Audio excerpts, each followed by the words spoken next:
Let's bring in Tom Grundy on this. He's editor-in-chief at Hong Kong Free Press. He joins us by Skype from Hong Kong. So what do you think this tells us about press freedom in Hong Kong at the moment? Well, this was the first post-handover sedition trial specifically over speech. Tam Tak-chi facing 14 charges, held in custody since 2020 and sentenced to 40 months today. I mean, aside from disorderly conduct and authorized assembly, much of this focuses on just pure acts of speech. He uttered the slogan, "Liberate Hong Kong, revolution of our time," a phrase that is now meant to be illegal and is said to be capable of inciting others to commit secession. The prosecution also said he made baseless claims about the police and calling them damned black cops. So on this sedition colonial era charge alone for uttering seditious words, he's looking at in prison.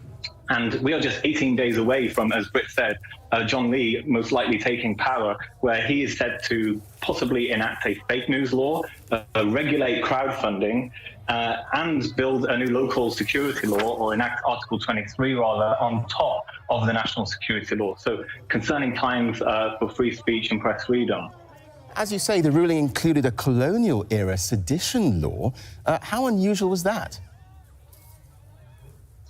Well, it's increasingly common, actually, in that this colonial-era law differs from the security law, but a top court quite recently said that they are to be treated the same. And you see, hand-picked national security judges like Stanley Chan today overseeing these trials.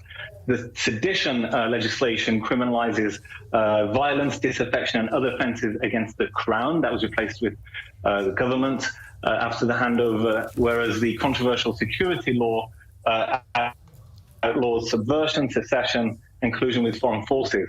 But as I say, they are being used the same, perhaps because it is easier to get a conviction through the sedition route.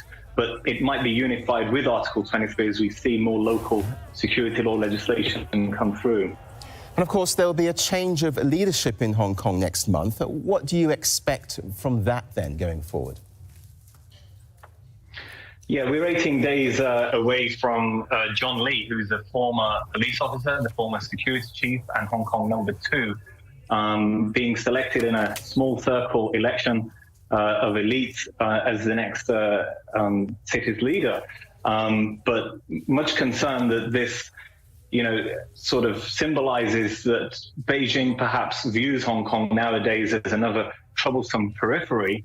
And when we talk about the fake news law that he says is important to enact, as well as this local national security legislation, there is also worries about crowdfunding and regulation in regards to that, since a lot of the media landscape here has been reliant on direct funding in that manner. So along with the security law that has seen over 100 arrests and newsrooms raided, a couple of titles disappear totally, along with their editors arrested.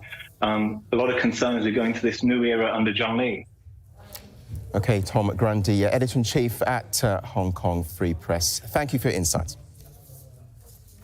Thank you. Now.